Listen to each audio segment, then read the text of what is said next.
Jumuiya ya Maridhiano na Amani Tanzania, mjomba wangu Sheikh Alhad Musa, lakini mwenyekiti wa Umoja wa Kiislamu Tanzania kakaangu Sheikh Musa Sungura, nitambue uwepo wa katibu wetu wa UWAKITA, lakini pia nitambue uwepo wa shekhe wetu wa wilaya mjomba wangu Sheikh Mjipingu, lakini kipekee nitambue uwepo wa mlezi wangu wa kata hii ambapo mimi ndio mwenyeji, shekhe wetu wa kata mjomba wangu Mgili ya wilaya, lakini nitambue uwepo wa viongozi wetu na makamanda wetu wa polisi. Kwa kipekee nitambue uwepo wa Waislamu wenzangu, mabibi na mabwana, asalamu alaykum wa rahmatullahi ta'ala wa barakatuh.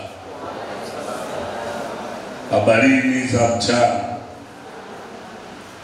Kwanza ninayo heshima kubwa kumshukuru Mwenyezi Mungu mwingi wa rehema.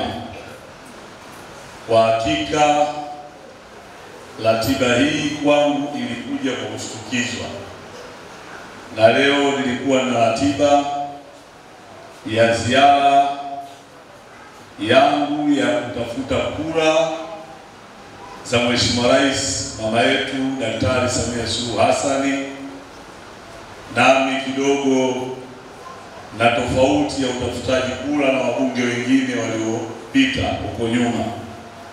Mimi kura natafuta mtaa kwa mtaa, shina kwa shina, kwa sababu napenda kufika kule chini kutambua changamoto, kero za kina mama, wazee, vijana na viongozi wetu wa kiimani. Na mara zote nimefanya hivyo na mitaa 29. Sasa nimekwisha fika mitaa 18. Na kila mtaa naofika vikao vya hivi nimevizoea. Naanza saa 2 asubuhi na viongozi wa dini zote za Kiislamu na Kikristo. Tunaita walimu wa madrasa, maimamu wa misikiti ya mtaa huo, anakuwepo shehe wa kata, anakuwepo katibu wa BAKWATA, anakuwepo wenye viti wa halmashauri na viongozi wote wa dini wa eneo hilo. Hiyo ndio ilikuwa ratiba yangu kwa siku ya leo ya Jumatatu. Jana nilikuwa Kitonga na pale Mkureli. Nimetembelea maeneo yote ya ndani, kukagua madaraja, vivuko, barabara, miundombinu, maji, umeme na kadhalika na kadhalika.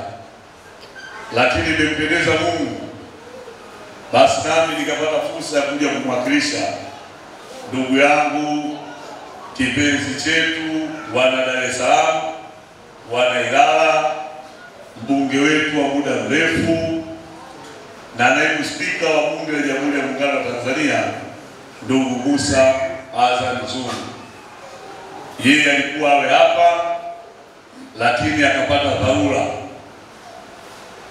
ya ndugu zetu wa machinga, na wao walikuwa wana tafrija yao kubwa, naye alikuwa mgeni rasmi. Kwa hiyo akaniomba kwa kuwa mimi kipande changu ni cha jimbo la Kivule, basi walau nije kumwakilisha. Nami nikapokea kwa mikono miwili, nikafurahi kuja kwa miongoni mwa watu ambao wanakwenda kuhamasisha amani, lakini kuihamasisha umoja wetu wa Kiislamu Tanzania na kufungua matawi mbalimbali pamoja na ile tulianza nayo asubuhi kwa maana ya ofisi yetu. Kwa hiyo nichukue sahihi kwa shukuruni sana sana sana kwa tukio hili, lakini pia nawapongezeni sana. Nilikuwa naongea pale na ndugu yangu mwenyekiti akanieleza kwamba asubuhi tumepata ratiba ya uzinduzi wa ofisi. Nikamuuliza, ofisi hii tumepanga ama ya kwetu? Akaniambia tumeshirikiana na wadau mbalimbali tukapata eneo, tumeijenga na ni mali yetu, hivyo tunasubiri kukamilisha taratibu fulani ili sasa tukabidhiwe dokumenti zote za kwetu. Tuombe tulifanye hilo kwa haraka ili sasa tuendelee kuwa na imani na hii ofisi yetu, isije katokea baadaye ikaanza migogoro ya ardhi ama ya jengo lenyewe, hali ya kuwa kumbe sisi wana jumuiya tumekwisha changishana na tumehodhi eneo hilo na tumejenga kwa nguvu zetu. Asitokee muuni baadaye akaja kutuletea vurugu. Lakini pia nimeenda kuona uzinduzi wa kitabu cha Agano la Milele, na wapongezeni sana kwa kazi hizo. Lakini tumepata fursa ya kusikiliza mawaidha mbalimbali kutoka kwa mashehe wetu, na nilifika hapa nikikuta shehe wetu Mwenyepingu wa wilaya akiwa anasema nasi na akachomekea kwangu mjomba wake kwa kuniombea kura nyingi, lakini pia nimemsikia amemwombea kura nyingi Mheshimiwa Rais wetu kipenzi chetu cha Watanzania Daktari Samia Suluhu Hassan, uchaguzi wetu mkuu, na hata ikafika mahala akatoa mfano wa mtume wetu Muhammad sallallahu alaihi wasallam, namna gani alipokuwa akitaka kufanya mikopo yake alikuwa akipiga kura ili kuepusha upendeleo. Yote kwa yote ni mawaidha ambapo na mimi pia nilimuuliza ndugu yangu Zungu na kwenda kule na kwenda kusema nini, naye ananiambia hivyo kubwa, tuimize mshikamano kwenye kipindi hiki cha siku 24 takriban zilizobaki. Tuimize umoja, amani, na tuombee taifa letu kwa wale wenye hasadi na amani ya taifa letu. Lakini wako watu wenye hasadi na mheshimiwa wetu Rais wa Jamhuri ya Muungano wa Tanzania na kutukumtakia mema katika kuongoza taifa letu. Lakini sisi viongozi wa kisiasa tunafahamu kazi kubwa ambayo Mheshimiwa Dr. Samia Suluhu Hassan ameifanya, nami ndio maana nimetenga muda wa kupita mtaa kwa mtaa kuhamasisha Watanzania wakapige kura. Lakini mimi nawasisitiza zaidi Watanzania wanaoishi Kivule kwamba kura yako ndiyo maendeleo yako. Na hata viongozi wangu wa dini nikikutana nao, na wenyewe pia nawaomba na kuwasisitiza kuwasihi vizazi vyetu na vijana wetu. Na tuna bahati mbaya kidogo, jimbo letu la Kivule 75% wapiga kura ni vijana chini ya umri wa miaka 42, ambalo inaweza kawa ni bahati nzuri ama likawa bahati mbaya kwa mujibu wa sensa ya mwaka 2022. Wako watu wanaamini usipoenda kupiga kura CCM itashinda, ukienda kupiga kura CCM itashinda. Lakini sisi tunachohitaji ni mshindi wa kishindo ili uendane na mahitaji ya maendeleo yetu. Na huwa natoa mifano mbalimbali katika kuwajengea watu imani ya kurudisha mioyo yao na kuendelea kukiamini Chama cha Mapinduzi, ya kwamba hata katika familia yawezekana ukazaa watoto 5, 4 wakaharibikiwa, lakini akatokea mmoja akaongoka miongoni mwao na akaongoza familia vizuri. Nasi tunasema chaguo sahihi kwenye familia yetu ya Jamhuri ya Muungano wa Tanzania ni Daktari Samia Suluhu Hassan. Na hata aliposema shehe wetu hapa Alhaji Musa ya kwamba kila jambo linalofanywa na serikali yetu huwa tunamtanguliza Mungu. Mimi nimekuwa naibu meya kwa miaka 8 mfululizo.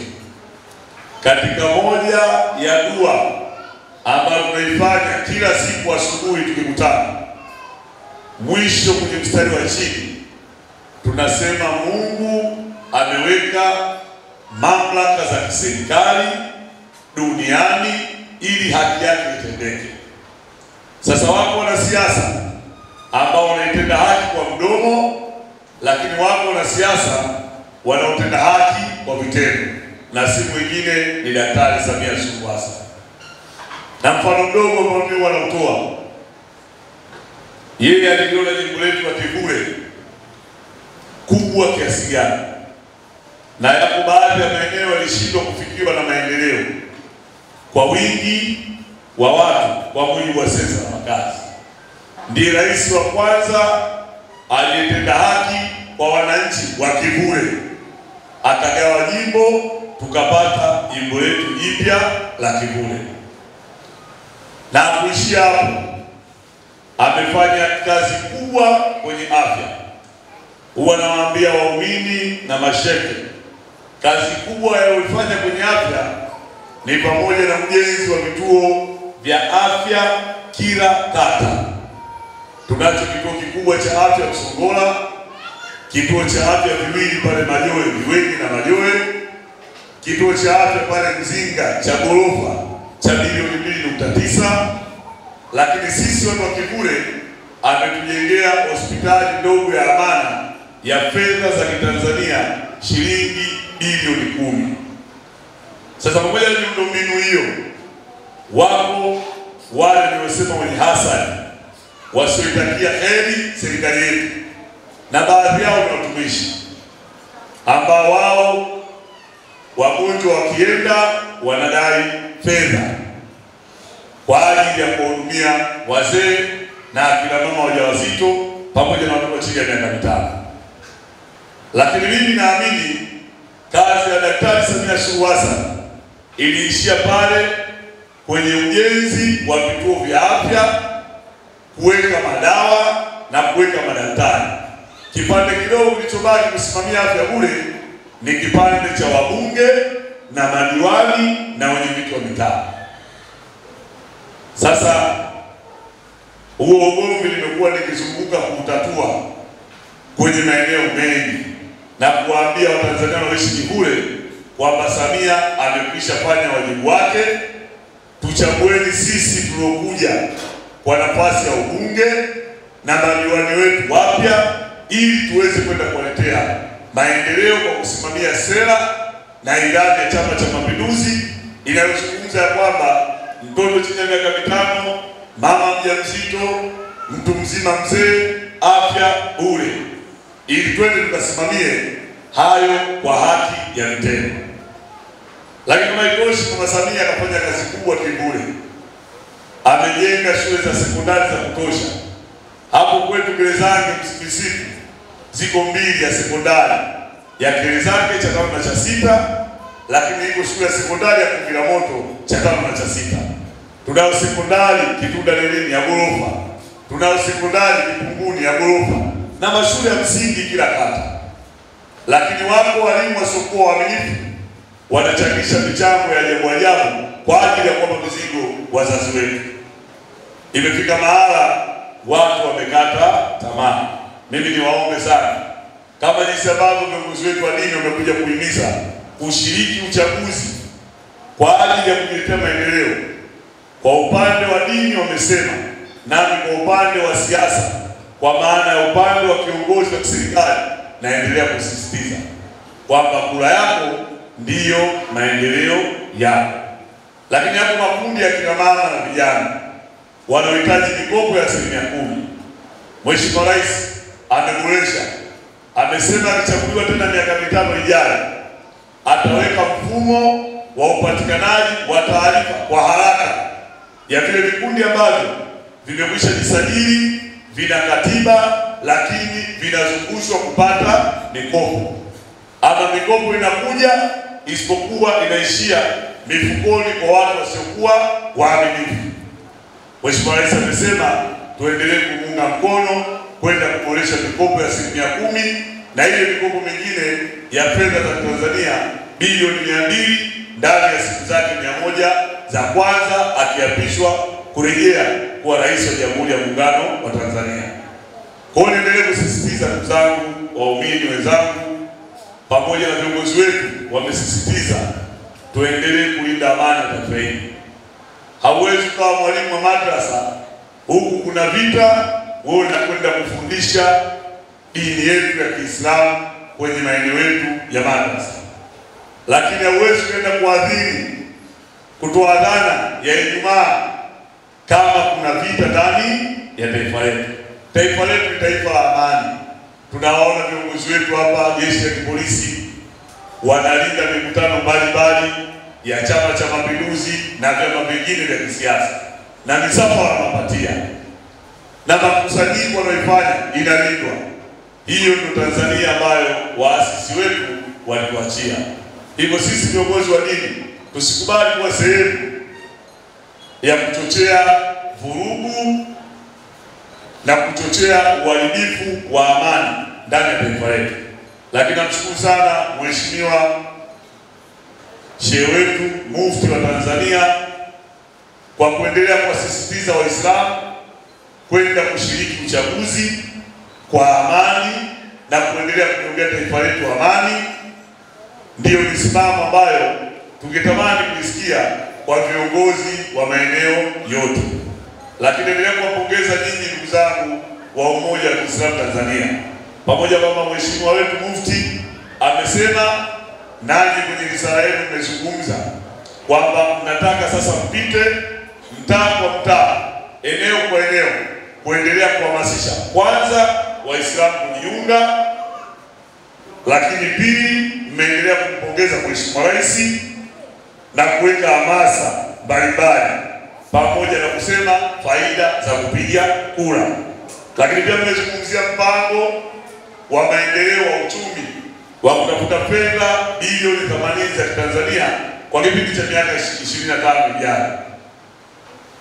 Huwa napenda kumsikia shehe wetu Sheikh Alhaj Musa na mjomba wangu Mjipingu wanakuwa wanatusisitiza kuambia kwamba maimamu na mashehe hatakiwi kuwa wanyonge, kwani kuijua Qur'ani peke yake ni utajiri, lakini utajiri wetu uendane na mfuko wetu wa mifukoni. Nimeona hapa kuweka mpango huo wa kuitafuta fedha hiyo kwa ajili ya kujinyanyua kiuchumi na kufanya miradi mbalimbali ya kimaendeleo. Nataka niwahakikishie serikali yetu inaenda kushikamana nanyi kuendelea kuhamasisha hilo, na ikibidi kutafuta wadau mbalimbali ili kuweza kufikia adhima na malengo yetu. Na haya nimeyasema vizuri, yako ndani ya ilani ya Chama cha Mapinduzi. Ninyi mmeyafanya, na sisi kwenye ilani yetu ya CCM imesema mikopo bilioni 200, lakini vile vile mikopo ya 10% kwa kina mama, vijana na watu wenye ulemavu. Na Mheshimiwa Rais nikaitanua kasema bilioni 200 mpaka waajiriwa wa serikalini pamoja na wazee wataruhusiwa kukopa mikopo hiyo. Huyo ndio Mheshimiwa Rais ambaye sisi tunamfahamu ya kwamba katika umri wake anaamini anafanya kazi ya ibada ya kuwatumikia Watanzania. Basi ndugu zangu, niwasihi naendelee kuwaomba kushirikiana na serikali yetu ili kuweza kutetea maendeleo. Sasa mengine ya kwenye risala hii nimeyaona yanahusiana na masuala ya machangisho. Mimi niwaombe, maana nilimuuliza naibu spika kwamba sasa kwenye machangisho tunafanyaje? Akaniambia waeleze tu ukweli ya kwamba kwa mujibu wa sheria yetu ya uchaguzi hivi sasa sisi wagombea haturuhusiwi kutoa fedha taslimu, lakini uchaguzi ni tarehe 29, sio mbali. Na hata tunapopita huwa tunaahidi, lakini tunaahidi watu kwa kuambia yale mambo ambayo tumewahi kuyafanya na sasa tunayafanya, na kuwapa imani ya kwamba watu wao tukiwachagua wanakwenda kutuletea taifa letu maendeleo. Hata tunaposema tutajenga vituo vya afya, tunasema kwa tayari tumesha kujenga. Juzi nilikuwa Majoe, yuko mzee mmoja aliniuliza swali. Akasema barabara na miundombinu ya Kivule imekuwa ni mkubwa ulioshinda fisi. Wewe kijana utaweza? Nikamwambia mzee, mimi kwa ufahamu wangu mdogo, Majoe na Chanika, Majoe ilianza kwa mji kabla ya Chanika. Kitunda na Chanika, Kitunda ilianza kwa mji kabla ya Chanika. Lakini mimi ndio diwani wa kwanza, nilikaa Chanika kwa miaka 10 mfululizo kwa kupigiwa kura nyingi za kina mama, viongozi wa dini, vijana na wazee. Lakini Chanika ile 2015 nilikuta haiko sawa na Chanika 2025 ninayoiacha. Na nikamwambia walikuwa viongozi wengi, madiwani na wabunge walipita. Kwa miaka yote walikuwa viongozi, tukianza za kina mama Waiposa, tukija za kina Waitara, tukija za kina Jeri Sila, tukija na kina Masabuni wanaishi hapo Chanika, walikuwa na zahanati moja peke yake. Zahanati ya Chanika. Leo mimi nimeondoka miaka 10 baadaye chini ya fedha za Mheshimiwa Rais Daktari Samia Suluhu Hassan. Nimesimamia ilani vizuri, tumejenga hospitali kubwa ya mama na mtoto yenye hadhi ya East Africa. Ina vifaa vya kutosha na madaktari na nyumba kwa ajili ya wafanyakazi zenye hadhi ya ghorofa. Lakini tumejenga zahanati kwenye kila mtaa. Lakini mimi nilikuta Chanika na shule moja ya msingi. Leo nimeiacha Chanika ina shule kila mtaa. Lakini nilikuta sekondari moja ya Nguvu Mpya. Leo nimeondoka kule Yombo na Kirogo kwa wakala wenzangu, tumeacha shule sekondari ya kidato cha kwanza mpaka cha 6. Yote yalikuwa ndani ya ilani ya Chama cha Mapinduzi, nami nilikwenda kusimamia kwenye nafasi ya udiwani. Nikamwambia mzee, mzigo mzito mpe Mnyamwezi. Kwani Majoe hii inayotaja na Kitunda hii na Kivule, ilani imesema ujenzi wa barabara kutoka Banana Kitunda kuelekea kule Nyangasa kupitia Magori, lakini kunyoosha kuelekea Kivule frame 10 mpaka Msongola imetajwa kilomita 11.5 na ya kule 8.2 kwa kiwango cha lami. Lakini barabara kutoka Pugu Majoe Viwele njia 4 kupita sekondari ya Mondole mpaka kwa Ngoma imetajwa kwenye ilani ya Chama cha Mapinduzi ijengwe kwa kiwango cha lami. Barabara hiyo inatoka pale njia 4 kuelekea pale kwa Muhaya shule ya msingi Mondole mpaka kule kwa Ngoma kwa kiwango cha lami. Barabara hiyo kuja pale njia 4 kuelekea kule Kigezi, na mimi na masjidi yangu nimejenga pale. Na msikiti wangu mkubwa unaitwa Masjidi Ashura. Mimi mama yangu ni Haja, ameenda kuhiji mara 2 na aliniambia mwanangu, kiwanja jenga msikiti. Na hiyo barabara tunapiga kwa kiwango cha lami.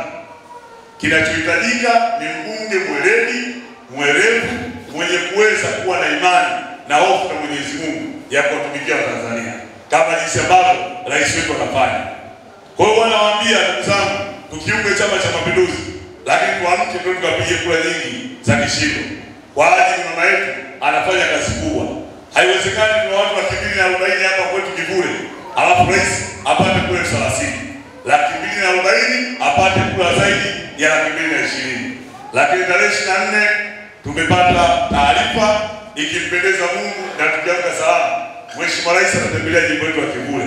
Niwaombe ndugu zangu wa Umoja wa Kiislamu Tanzania, tushikamane pamoja na dini zingine zote. Nitoe wito, twende tukamlaki na kumpokea mama yetu kwa kumshukuru kutupa jimbo letu wenyewe watu wa Kivule. Mimi mkazi wa Kivule, tunaye Haji Musa mkazi wa Kivule, tunaye sherehe wa wilaya mjomba wangu naye Kitunda hapo na mke wake, sio wa kwanza wa pili yule mjomba. Kwa hiyo hii Kivule sasa inakwenda kuwa Kivule mpya, Kivule ya mabadiliko. Sasa sisi watu wa Kivule tuhamasishe amani, na sisi Umoja wa Kiislamu Tanzania tuendelee kuhamasisha amani, na viongozi wetu wa jeshi la polisi wametuambia kwamba uchaguzi utafanyika kwa amani na utulivu kama jinsi amani yetu ilivyo. Basi baada ya kusema hayo, ndugu zangu, ni kuhakikishieni katika ile milioni 55 tuliyoahidi kuitafuta, basi mimi nitachangia shilingi milioni 5 za Tanzania. Takbir. Takbir. Lakini nilimwambia Zungu kwamba leo tunatoa ahadi na mimi ni mtiriririfu wa ahadi. Liko kundi moja hapa lilikuwa linaitwa UDIDA. Wenyewe walinialika mwezi wa 3, wala sikuwa nagombea ubunge. Walinialika kama mgeni maalum. Nilipofika pale nikawasikia dhamira yao ni njema. Walikuwa wanahitaji ujenzi wa shule ya watoto wenye uhitaji maalum. Shule ile thamani yake ni milioni 40. Ila wao kwenye akaunti tayari walikuwa na milioni 40. Hawakuwa na eneo kwa ajili ya ujenzi. Mimi niliwaahidi kuwapa milioni 40 kwa ajili ya kununua eneo na za kwao 40 wajenge shule. Mwezi mmoja baadaye nilitimiza ahadi yangu. Nilitafuta wadau, nikakusanya milioni 40, nikaenda kuwakabidhi kwenye ukumbi wa hapa karibu wa Vegetable. Tukawapa milioni 40 kesho. Hakuna mtu aliamini. Nataka niwahakikishie kwamba hii milioni 5 niliyoahidi na kwenda kuwaomba na ndugu zangu, jamaa na marafiki, pamoja na yeye mwenyewe na Spika na ndugu zetu wengi tunao kina Fungira Moto, tunao wengi, tuje kuijenga jumuiya yetu ili tuweze kujinyanyua kiuchumi, tuweze kujisimamia sisi wenyewe. Baada ya kusema ndugu zangu, nawashukuruni sana. Mungu awabariki sana. Nimeichukua risala yetu na kwenda kuisoma na kuifanyia kazi kadiri ambavyo mengine nitakuwa nimeyasahau. Lakini kwa sasa itoshe kusema nimefurahi. Mungu awabariki sana. Na nimeona wazee wangu baadhi tunaangalia nje kule, na mimi nimesikia masufuria yanagongana. Basi angalau na mimi nipate riziki ile, baadaye niweze kwenda kupumzika nyumbani kwa ajili ya kunipanga na kampeni zangu siku ya kesho. Lakini niombe kwa Mungu tuchape kazi na tupite kwa kishindo tarehe 29 mwezi wa 10 mwaka 2025. Asalamu alaykum wa rahmatullahi ta'ala.